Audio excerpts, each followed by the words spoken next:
Ya, mengapa perlu API? Hal ini disebabkan karena fungsi sistem integrasi tersendiri, yaitu bahwa di dalam suatu business flow ya ada dari supplier ke warehouse saja itu sudah terdapat eh, pencatatan yang kita sebut sebagai back office management system, dan di situ sudah memiliki platform tersendiri untuk input data, untuk penyimpanan, update data, dan kemudian database ya. Nah, kemudian berekspansi ke toko offline misalkan. Nah, di toko offline ini sendiri perlu mengambil data dari back office management system ya. Data yang diinputkan dari back office management system yang tersimpan di dalam Exchange server. Entah itu database-nya MySQL, SQL Server, atau Postgre, semuanya membutuhkan integrasi yang dimana setiap platform ini, baik itu di toko offline maupun toko online, itu dapat mengaksesnya, gitu ya. Bisa jadi di back office management system bentuknya adalah web, sedangkan di kasir offline, kasir ya, karena kasir biasanya butuh yang prosesnya lebih cepat, ya biasanya menggunakan desktop based ya, bukan web based. Nah, kalau kalian lihat di kasir-kasir Indomaret, Alfamart, dan seterusnya, rata-rata semuanya menggunakan desktop based. Hal ini karena sifatnya lebih cepat ya. Kalau load datanya mungkin hampir sama saja tergantung trafficnya, tapi untuk processingnya ya versi desktop jauh lebih cepat daripada versi web ya. Dan biasanya yang desktop ini lebih mudah konektivitas interface ke perangkat ya, misalkan perangkat scanner, perangkat printer gitu, atau perangkat khusus yang custom. Nah, kemudian perlu integrasi juga kalau bisnis tersebut mengarah atau memiliki online store ya. Nah, di dalam online store ini saja sudah ada dua platform, website dan mobile. Mobile ini pun ada dua jenis. Sekarang ada Huawei ya, memiliki platform sendiri. Nah, di mobile app ini ada Android, ada ada iOS. Kemudian yang website itu pun berbagai macam platform.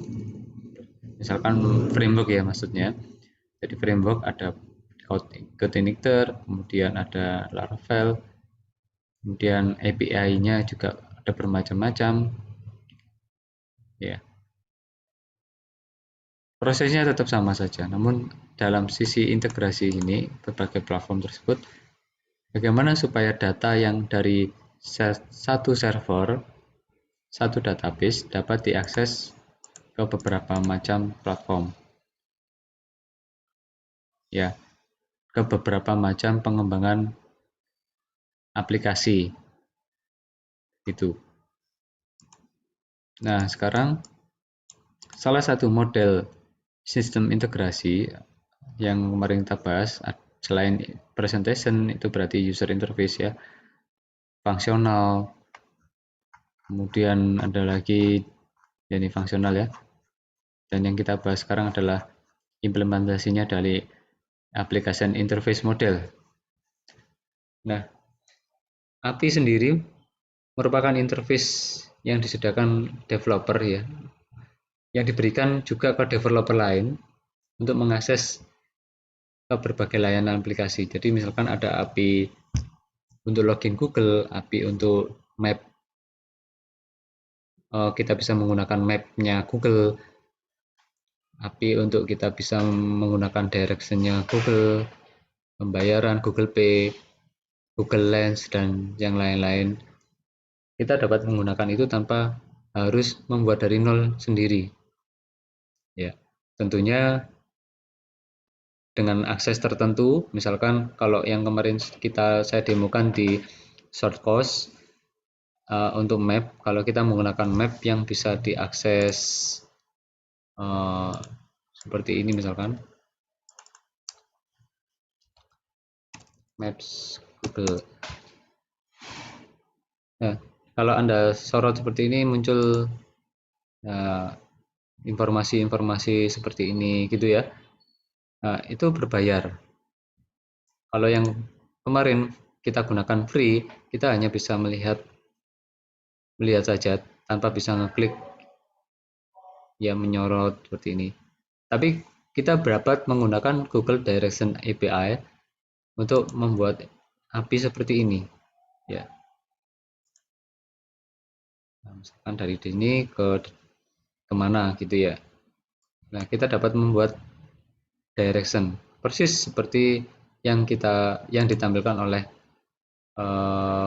apa namanya, yang ditampilkan oleh Google ini.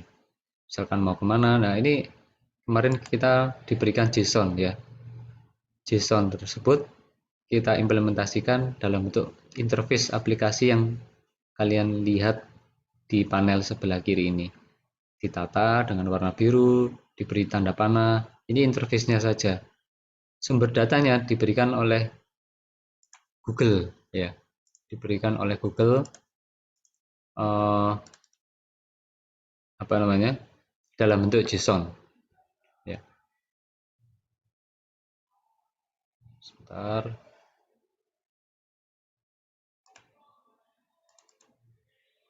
Nah, JSON tersebut dapat kita olah menjadi interface yang sedemikian ya, sedemikian ini, sehingga dapat kita manfaatkan untuk aplikasi-aplikasi yang sesuai kebutuhan kita, aplikasi custom ya, tanpa perlu kita harus membuat map sendiri, sudah tersedia.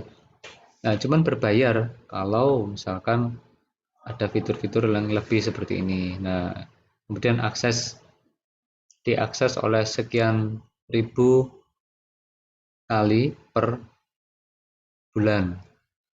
Jadi ada batas minimalnya. Kalau diakses maunya lebih dari 15.000 atau digunakan lebih banyak orang kayak Gojek, Grab, ya itu bisa diakses oleh lebih dari mungkin malah lebih dari 1 juta orang ya. Bisa saja dalam satu hari bisa lebih dari 1 juta transaksi seperti itu. Nah, berarti Google menerapkan pembayaran seperti itu. Yang gratis ya untuk model developer saja. Misalkan 15.000 aksesnya ya. Kalau aplikasinya tidak digunakan untuk e-commerce sih tidak terlalu masalah ya, kita untuk tes, untuk belajar ya. Nah, saya kembali lagi ke sini.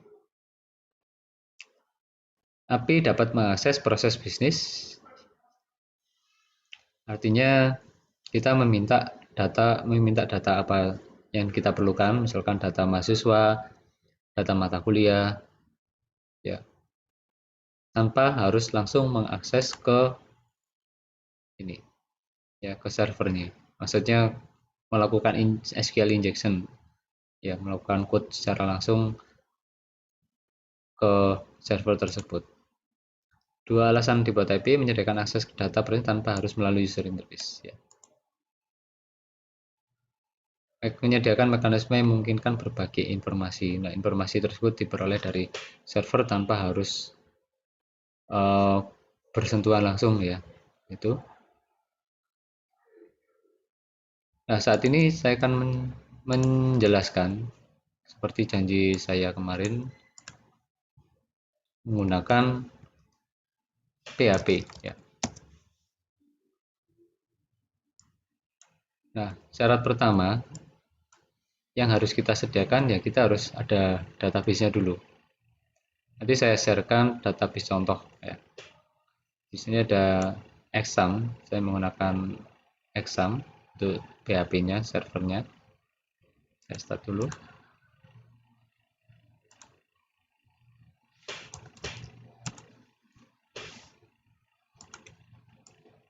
Oke, ini saya buka setelah mengaktifkan exam ya.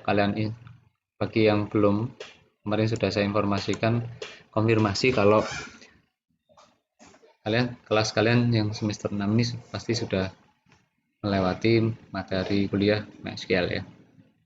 Sudah, kita masuk PHP admin. Saya ada database DB mahasiswa ya. Nah, DB mahasiswa. Nah, ini DB mahasiswa ada 6 ya, ada 6 tabel. Di sini sudah ada data ya, data mahasiswa dengan kolom-kolomnya ini, name dan seterusnya.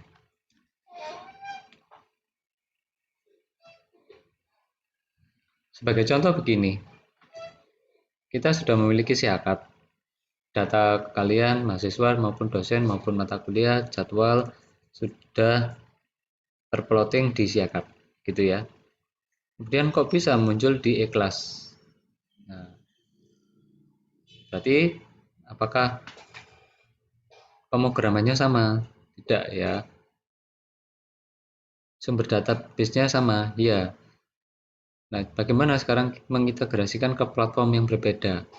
Siakat kita berbeda platform dengan e-class. E-class kita menggunakan Moodle ya, menggunakan Moodle. Nah, bagaimana cara mengintegrasikan supaya data tersebut, data nama kalian, plotting yang di kelas tersebut langsung diintegrasikan masuk ke eh, sistemnya e-class. Nah, disitulah API berfungsi ya, berperan penting di situ. Nah, di sini saya akan memberikan contoh API yang kita buat menggunakan PHP native ya. Jadi ada berbagai macam cara ya kita membuat API, jadi API dari code igniter ya.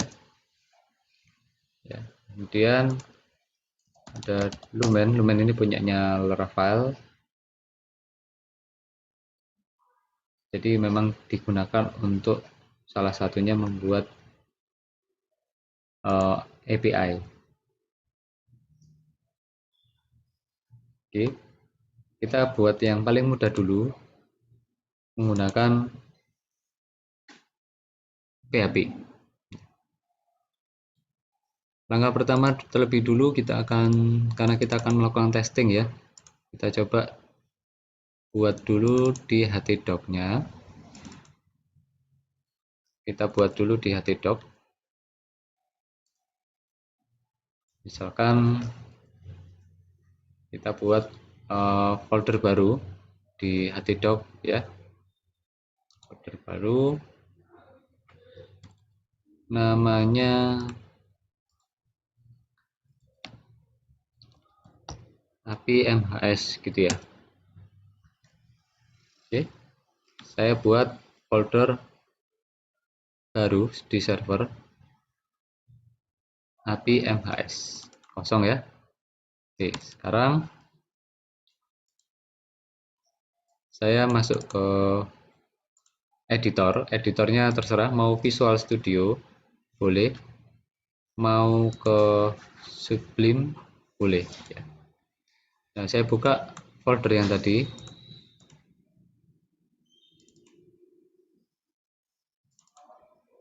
APMS kosong ya. Kemudian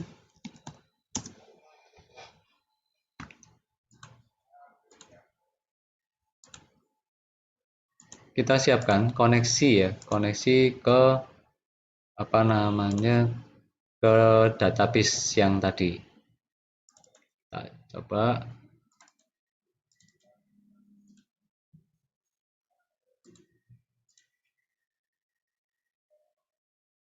Oke, cara membuat koneksi. Ya, cara membuat koneksi, saya kembali tampilkan lagi database-nya. Jadi di sini ada database dengan nama DB mahasiswa. DB mahasiswa memiliki tabel T dosen, T kelas, tabel kelas. Ya, ini recordnya. Kelas A, kelas 3A, 3B, 3C begitu ya. Kemudian kita punya T mahasiswa. Tadi saya tunjukkan ada T mata kuliah. T mata kuliah ini isinya strukturnya kode KD mata kuliah dan mata kuliah. Ini. Kemudian dinilai merupakan relasi ya antara mahasiswa mata kuliah. Kemudian ada program kelas, ya cuma satu field akselerasi dan nuklir. Dan ada view mahasiswa 1. Ya ini mungkin menampilkan detail atau tidak seluruhnya ditampilkan. Misalkan membuat query hanya menampilkan NIM, nama lengkap, kota asal, tahun lulus SMA saja. Kita dapat membuat query-nya dengan view di MySQL.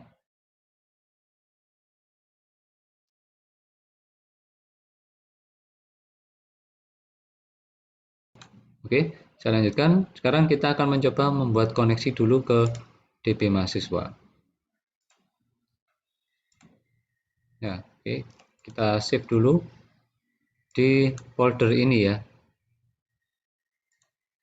Di servernya tadi. htdoc exam htdoc api mhs. Kita simpan. Kita beri nama koneksi.php. Di sini ada banyak pilihan sebenarnya ya. Ada JSON, ada JavaScript, LaTeX. Nah, kita pilih yang PHP atau langsung diketik ekstensinya saja, begitu ya. PHP sebenarnya sudah langsung ya. Saya save, saya simpan di, jangan lupa simpan di servernya, di folder nanti bekerjanya di mana, gitu ya. Saya save. Nah, sudah masuk ya.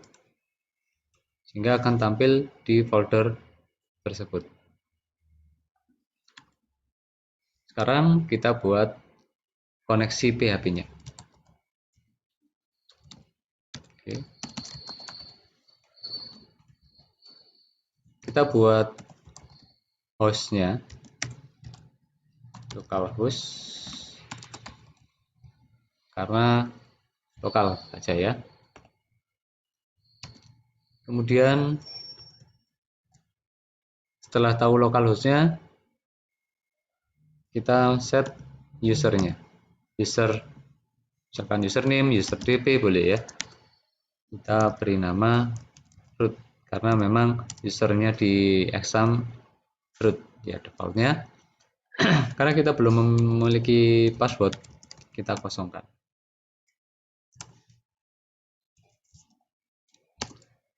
Selanjutnya database-nya apa? Tadi database-nya adalah DB mahasiswa. DB mahasiswa. Kemudian agar bisa connect, kita beri nama koneksi, misalkan connection. Kita singkat saja MySQL connect. Strukturnya apa? Nah, kita lihat di sini. Biasanya muncul ya kalau di Visual Studio Code muncul sih. Informasinya keluar. Ya. Kalau di Sublime tidak keluar. Saya coba dulu ya.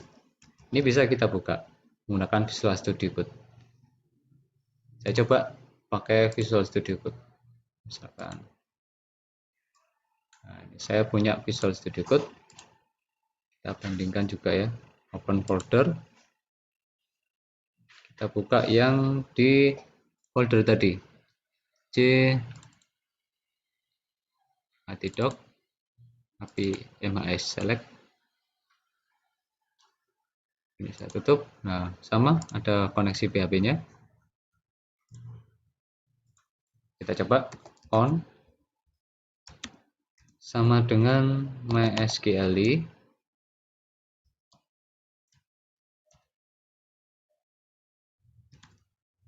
ya. Lalu connect. Nah, ini ada keterangannya. Nah, open a new connection to the MySQL server. Nah, oke. Saya buka. Nah, yang pertama di sini Anda diminta menuliskan hostnya. Tadi hostnya diwakili oleh variabel host ya. Kemudian yang kedua username. Ini username-nya kita diwakili oleh user DB. Kemudian berikutnya database. Kita diwakili $DB ini. Kemudian portnya kita tidak set itu, tidak perlu. Jadi yang pertama kita harus set hostnya dulu. Nah, ini kan beda ya. Ini sudah tidak tebal, ini yang tebal, yang bold ya. Berarti kita diminta untuk ngeset yang ini. Kita set user DB. Sekarang yang tebal adalah passwordnya. Passwordnya diwakili oleh variabel pwd. Nah, ini. Kemudian terakhir database. Ya, kita diminta mengisi variabel koneksi ke database-nya. Oke, selesai. Ya, selesai. Kita tes dulu sebenarnya ya. Kita tes dulu koneksinya berhasil atau tidak. Nah, kita tes. Jika koneksi gagal, benar, maksudnya gitu ya. Kita beri die koneksi gagal. Ini gagalnya kenapa? Kita berikan informasi apa gitu ya, MySQL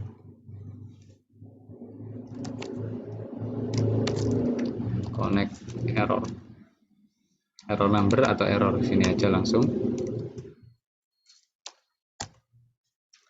Dan else kalau berhasil ya, echo, langsung kita beri echo.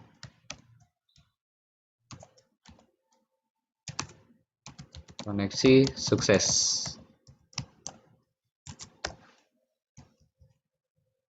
Baik, kita sudah punya koneksi, kita coba buka di sini. Localhost. Tadi API-nya adalah API MHS ya. Kemudian, nah kalau kita buka langsung keluar direktorinya seperti ini. Kita jalankan yang koneksi PHP. Nah, ini koneksi sukses. Hasil ya. Kalau misalkan ini saya buat gagal, ya, misalkan database-nya salah gitu ya.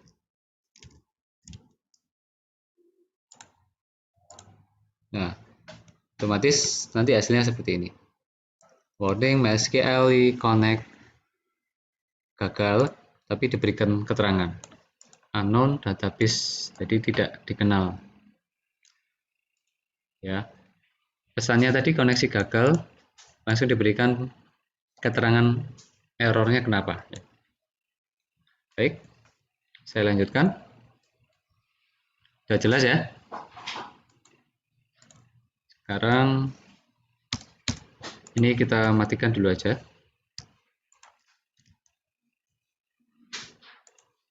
Oke. Langkah berikutnya kita akan mencoba mengkoneksikan ke kita akan mencoba mengambil data mahasiswa. Mencoba mengambil data mahasiswa ya. Data mahasiswa seluruhnya kita representasikan dalam bentuk JSON ya.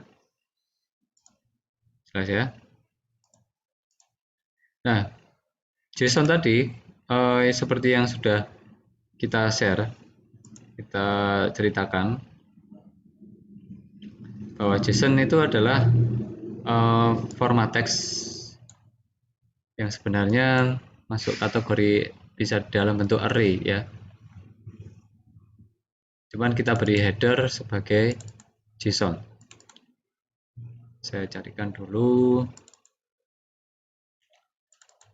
di PowerPoint. Saya belum share yang ini ya. Jadi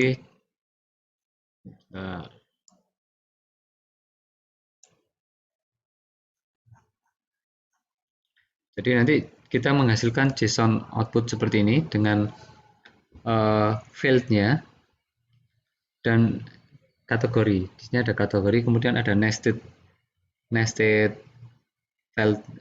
fieldnya lagi, gitu ya. Nah,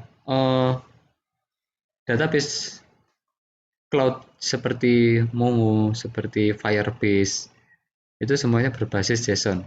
Ya. Pada pertemuan yang lalu sudah saya jelaskan bahwa memang JSON memang lebih cepat ya, ini ya, represent ya, powerful ya, secara data, secara penarikan data, processing memang powerful. Kemudian great way to represent very detailed data information ya. Kemudian dapat digunakan pada beberapa jenis platform ya, maupun komputer atau server, atau dikirim ke mobile maupun web, gitu ya. Kemudian bandwidth cost-nya jadi rendah karena memang ringan sekali, gitu ya. Oke, masuk ke sini lagi, kita buka. Sekarang kita membuat file baru. Caranya gini, kalau di Visual Studio Code, sini ada new file.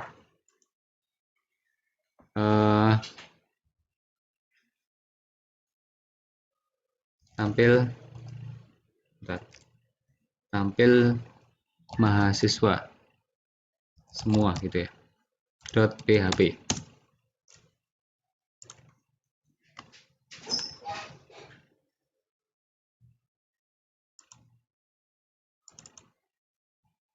Oke, sudah. Nah, berikutnya kita mau mengambil seluruh data mahasiswa tersebut. Kita tidak perlu koneksi lagi, kita cukup memanggil require one saja. Require, bisa require one sekali saja, maksudnya kan gitu ya. Koneksi.php tadi. Nah, untuk memastikan koneksinya berhasil atau tidak, jadi setiap menjalankan file, kita perlu melakukan pengecekan apakah koneksinya berhasil atau tidak. Sebenarnya bisa dimasukkan ke sini ya, tinggal menjalankan require connection-nya saja. Oke ya, ini saya beri contoh, setiap file saya beri pengecekan connection ya. Tapi tidak perlu diberikan echo print di layar, nggak perlu ya. Cukup memberikan keterangan kalau gagalnya kenapa, karena setiap halaman, setiap page itu bisa terjadi gagalnya bermacam-macam, sehingga nanti pesannya bisa bervariasi, gitu ya. Baik, kita mau menampilkan data seluruh mahasiswa ya, data seluruh mahasiswa yang ada di tabel itu. Kita lanjutkan di sini. Tapi kita butuh membuat string untuk query. Nah, kita buat variabel SQL. Nah, string query ini sebaiknya pakai tanda petik 2 karena nanti di dalam pasti ada tanda petik 1 ya. Oke, saya tutup dulu begini, kemudian select from all, kita all saja dulu. Tabelnya tadi adalah tabel mahasiswa, T mahasiswa. Ini T mahasiswa, T mahasiswa. Oke, sudah ya. Kita beri embel-embel order by, pakai order by ya. Misalkan name berurutan ascending. Oke, sekarang saatnya jalankan query. Menjalankan query kita butuh misalkan variabel run sama dengan mysql terus query. Nah, kita diminta string query-nya ya, connection-nya juga ya MySQL query ya maksudnya. Nah, MySQL query.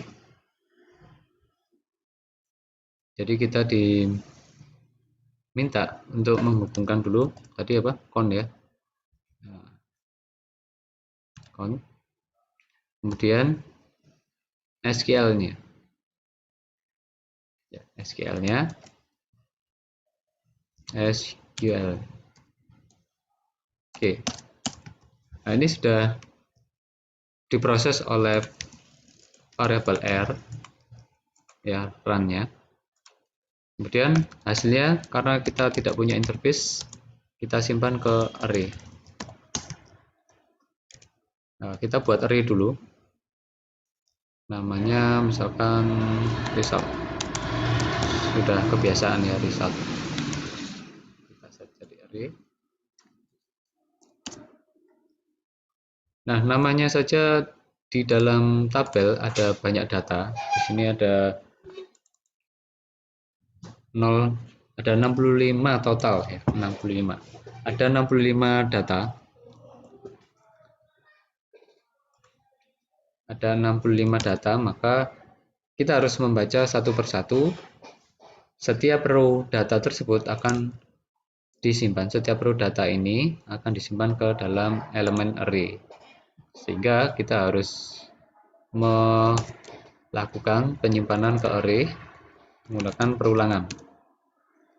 While ya, satu baris record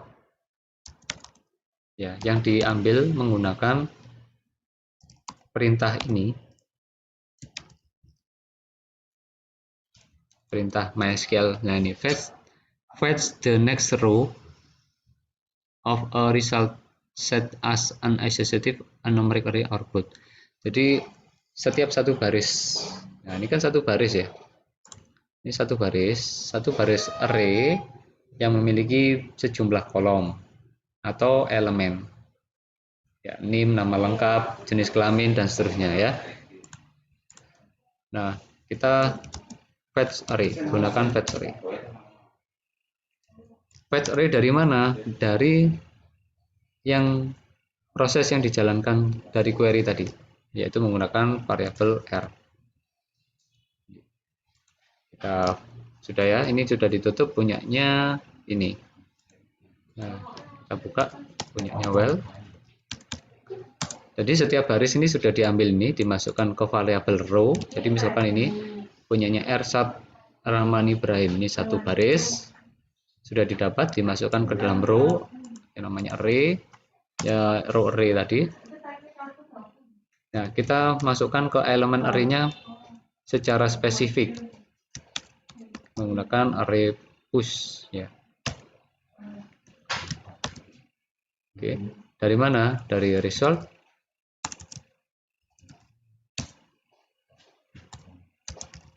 Array. Oke, buka lagi. Jangan lupa ditutup ya. Nah, kita array tersebut punya kolom ya, mana yang mau kita masukkan. Nah, karena ini di sini cukup banyak ya, ada berapa kolom ini? Ada 12. Kita cukup ambil misalkan NIM, nama lengkap, eh, sama kota asal, misalkan ya. Berarti kita butuh mengatur dulu elemennya. NIM, datanya diambil dari row yang tadi, row satu baris tadi, ya. Ini ya, satu baris ini. Satu baris ini kan variabel row ya. Variabel row kita ambil kolom NIM, disimpan ke elemen yang bernama NIM, begitu maksudnya. Kita ambil NIM, NIM-nya huruf besar ya. Kalau diganti jadi huruf kecil semua atau berbeda dengan yang ada di tabel, maka tidak akan tampil. Kemudian yang mau kita ambil, kita masukkan mau kita simpan di elemen array dari row yang bernama misalkan nama lengkap, tulisannya harus persis nama elemennya array. Nah, elemen array-nya nama kita ngambil dari variabel array row dari field nama ini. Kemudian kita masukkan row yang terakhir kota asal. Oh, K-nya gede ya, kota asal. Oke, sudah selesai. Nah, sekarang kita perlu print itu di layar. Kita bisa tampilkan echo. Kalau di echo result seperti ini, ya.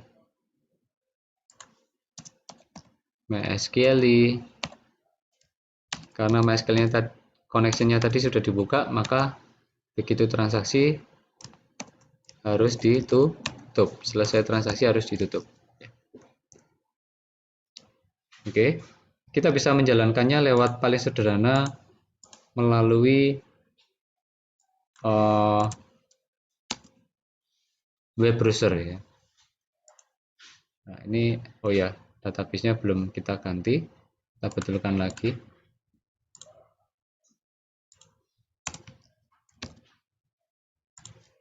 Nah, nggak bisa ya. Jadi harus kita ganti karena array itu.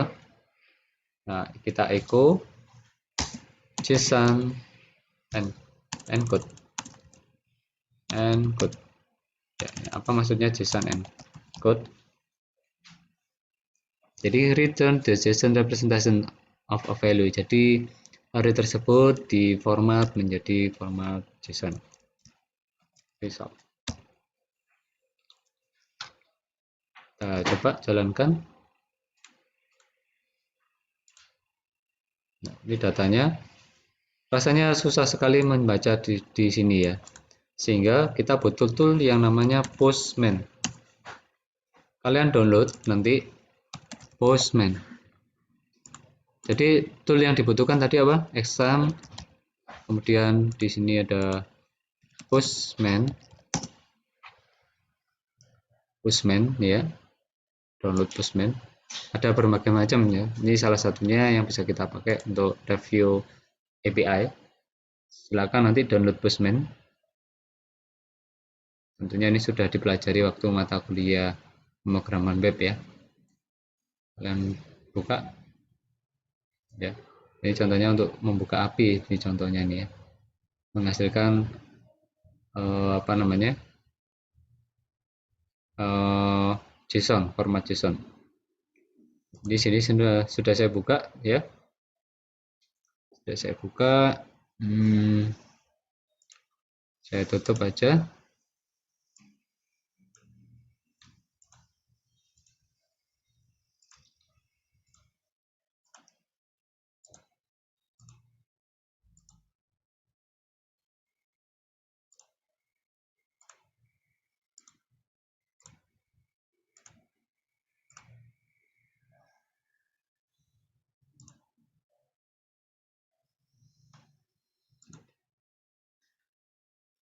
Oke, kita ada file kosong. Nah, kita jalankan localhost. Kalau localhost biasanya 127.0.1 ya. Kita buka misalkan API tadi apa? MHS tampil MHS semua gitu ya, .php. Nah, ini kita format ke JSON. Nah, ya ini adalah struktur tampilan JSON ya.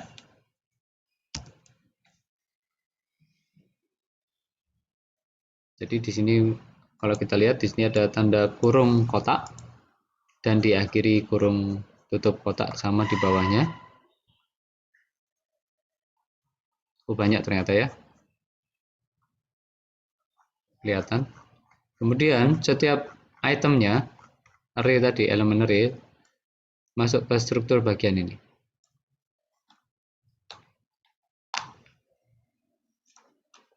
Ya, masuk ke bagian ini. Masing-masing array direpresentasikan dengan elemen name, nama, kotak.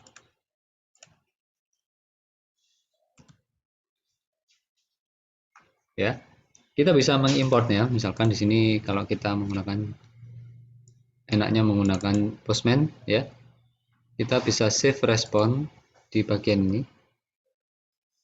Kita save to a file. Misalkan di sini ya, respon MHS gitu ya. .json save. Kita buka di tempat tadi. Nah, ini kita buka open. Nah, ini dia format. Nah, ini dia. Jadi ini sudah terformat JSON ya. Formatnya JSON seperti ini. Nah, kalau di Visual Studio Code ya. Nah, ini. Oke. Nah, baik, pada sesi ini kita sudah membuat JSON, membuat API, membuat API yang bisa langsung dijalankan melalui URL. Nanti kalau di URL-nya di hosting ini bisa digantikan alamat IP tersebut ya, alamat IP tersebut jelas ya. Jadi misalkan nanti sudah di hosting, kemudian ini kita gunakan untuk Android ya, pasti bisa jalan ya. Nah, kita kebetulan juga ada kuliah mobile programming ya. API-API yang sedang kita bahas ini nanti kita akan mencoba masukkan, kita gunakan untuk ditampilkan, untuk dilakukan update, kemudian delete ya, kemudian input data begitu. Jadi kita buat proses seperti itu. Jadi nanti ada API untuk update data, ada API untuk delete data, ada API untuk mencari data, ada API untuk menampilkan data tertentu, filter data tertentu, atau dan API menambah data, itu yang terakhir ya. Baik, itu dari SQL yang seluruhnya ya. SQL-nya masih sangat sederhana. Oke, nanti tugas, saya berikan tugas kalian membuat, saya sharekan database ini, database-nya bagian ini, kemudian kalian membuat API. Misalkan ada permintaan data, saya mau membuat grafik dalam bentuk di Android ya, atau tampilan informasi di Android dari database ini ya. Buatkan API untuk menampilkan mahasiswa yang di luar Malang atau selain Kota Malang saja. Misalkan seperti itu. Saya minta misalkan API yang menampilkan dari tabel nilai mahasiswa yang nilai UTS dan UAS-nya di atas 60 misalkan. Begitu. Untuk mata kuliah MK 003 misalkan gitu. Jadi nanti kalian akhirnya harus mengolah pada SQL-nya ini. Soal output sama saja, tinggal kalian menyesuaikan elemen array-nya dan field yang kalian mau ambil. Itu baru bisa jadi satu tabel, bisa lebih dari satu tabel. Kalau yang tadi barusan saya sampaikan, misalkan ini, tolong tampilkan NIM, nama mata kuliah, dan kodenya, dan nilai UTS dan UAS-nya. Kuisnya enggak usah. Yang di atas 60 saja. Maka data itu harus lengkap. Data kolom-kolom tadi. Otomatis Anda harus mengambil join dari tabel mata kuliah dan join dari tabel mahasiswa untuk bisa menampilkan namanya dan kelas, misalkan seperti itu. Baik, saya berikan kesempatan dulu untuk pertanyaan. Ada pertanyaan? Saya berikan contoh satu, kalau yang terakhir ya, untuk pertemuan hari ini, nanti saya berikan tugas untuk persoalan query, gitu ya. Sekarang, kalau tidak ada pertanyaan, saya lanjutkan.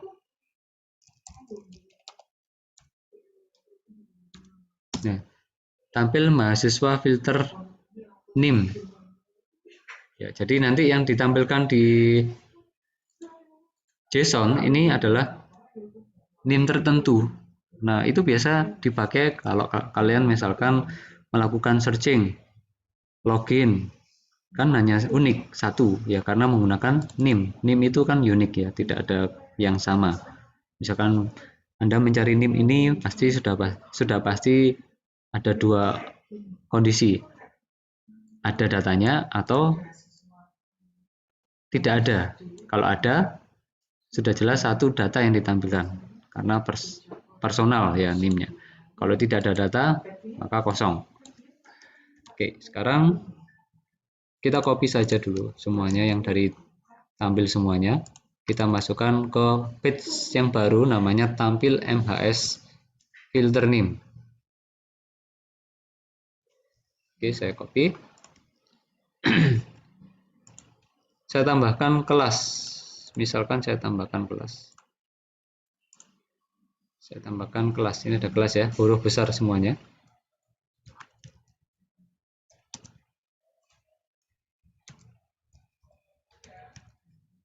Saya tambahkan kelas. Kelas. Di sini kelas gede ya. Oke, kita tes dulu. Di Postman. Ini apa? Filter name ya. Kita copy, kita buka baru di sini. Oke, saya send. Saya format JSON. Filter name. Ininya belum diganti. Sebentar. Yes. Kalau di zoom kayak gini ya. Tampil filter name. Oke. Tampil MHS. Oke, sudah keluar. Nah, di sini sudah jelas keluar name, nama, kota, kelas. Jadi data ini nanti yang kita tarik cepat ya. Ada berapa ini? 7 milisecond. Milisecond loh ya. Bukan 7 second.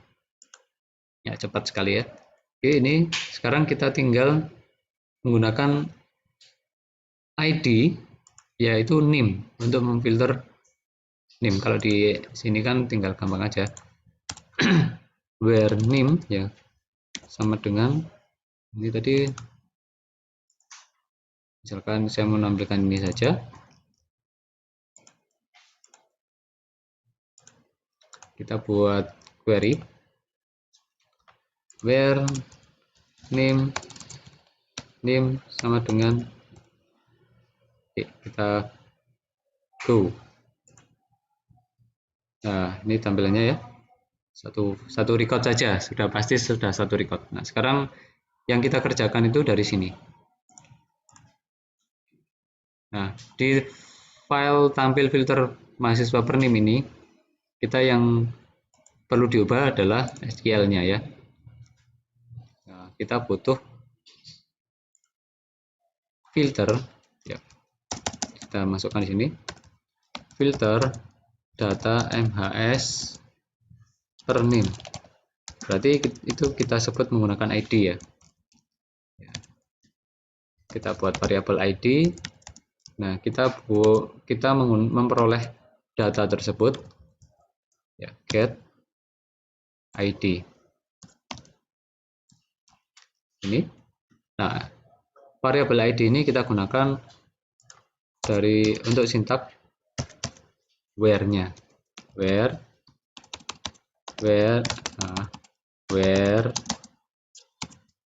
name ya. Ini kita menggunakan variabel ID tadi. Oke. Sudah, seperti ini saja. Berarti nanti sintak where name ini akan memanggil dari variabel ID yang di get atau diperoleh dari request di URL-nya ya.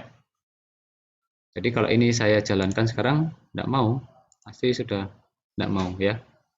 Baru kalau kita beri misalkan ID, karena kita pakai variabel ID tadi, karena kita pakai variabel ID, nilainya misalkan, nah ini ya tadi string ini ya. Kita coba send. Nah, yang keluar adalah satu orang, betul ya? Nah, jadinya URL-nya akan tampak seperti ini. Jelas ya? Jadi kalian coba, saya sharekan backup SQL-nya, backup database-nya dalam format SQL, kemudian kalian restore ke exam kalian, kemudian kalian download Postman, diinstal, dan silakan coba file PHP yang saya share mata kuliah perkuliahan hari ini. Nanti baru saya sharing tugasnya. Baik, ada pertanyaan? Jadi dari dua ini filter semuanya tanpa filter, dan ini yang filter menggunakan ID sudah kita bahas. Ada pertanyaan? Pak, nanti database-nya dikirim ya Pak ya? Iya, ya jelas. Masa bikin sendiri. Ya, tadi sudah